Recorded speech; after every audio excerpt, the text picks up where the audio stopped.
Oh, thank you very much, Holly. Thank you.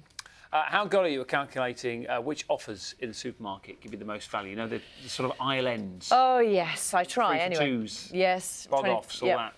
New research suggests that almost half of us struggle with everyday numeracy tasks like that, for example, and more than a third of us find them stressful.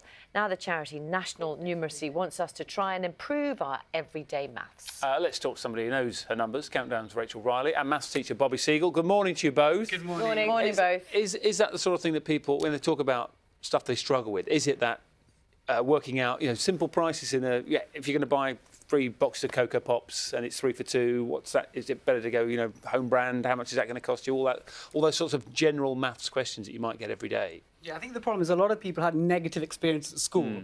And because of that, for the rest of their life, they go on thinking, I can't do maths. Actually, this morning, I was in the makeup room with Claire. That's why I'm looking so glamorous this morning. And then I said to her, I'm here for National Numeracy Day. And then she said to me, oh, I could never do maths at school. And I think it's just people have these almost like scarred experiences, and we need to try and move away from that and think, what can we actually do about it?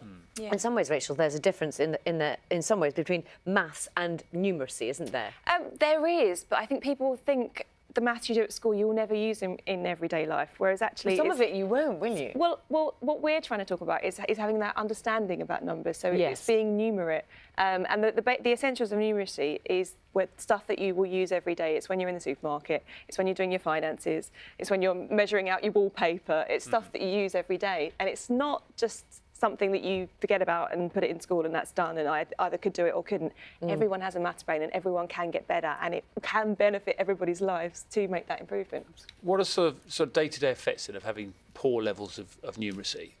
I think it's every day, like whether we're misunderstanding banks, getting the wrong type of accounts, or not being able to budget properly, not being able to save for things.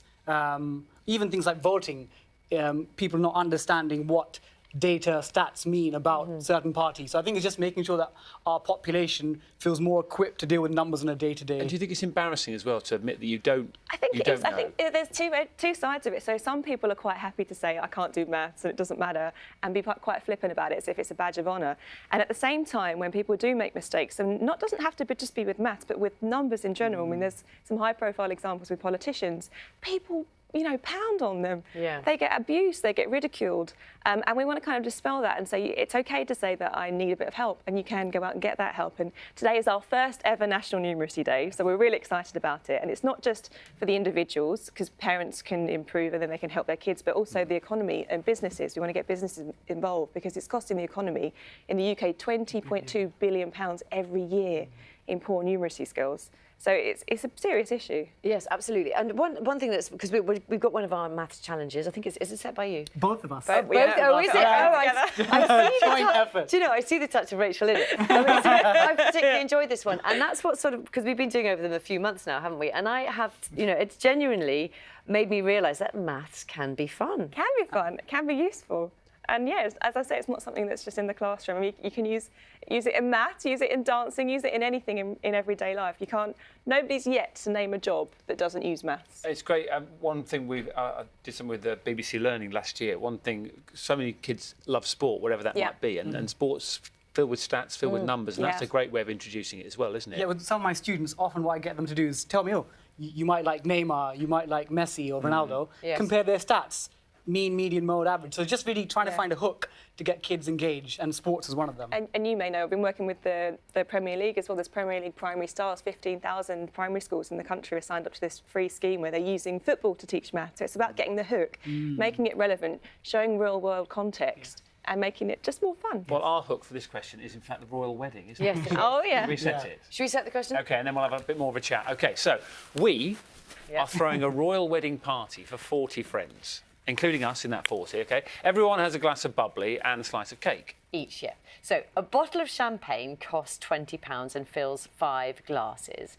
And a cake costs £5 and can be cut into 8 slices. I have a loyalty card, which is maybe understandable with the cake. 3 for 2 offer on that loyalty card, and Louise has a voucher which gives her 25% off. Yes. So which of us should do the shopping to get the best value, and how much will our shopping cost? Well, we know it's a long question, and I did warn people, at least we should have warned them again, to take a pen and paper because it's quite long and there's quite a lot of working out to do. So we'll do it again, and we'll also put it on our social social media as well. But the thing about that is, you have to kind of, with maths, you've got to listen to the question very carefully, haven't you? Absolutely. So, and again, you shouldn't be afraid to get a pen and paper out. Maths is not just mental arithmetic. Of course, that's an important part of it, but you can get a pen, paper, work things through analytically. Again, part of maths is teaching you sort of a set of steps that you can work through, processes that actually make things in real life being able to break them down into like small steps. And I think you get the satisfaction about getting the answer right and having a go and using your brain to come up with this stuff. And that it's not tricky maths, but it is a tricky context. And there's a lot of stages to it, but that's the kind of everyday maths that you will face in the real world.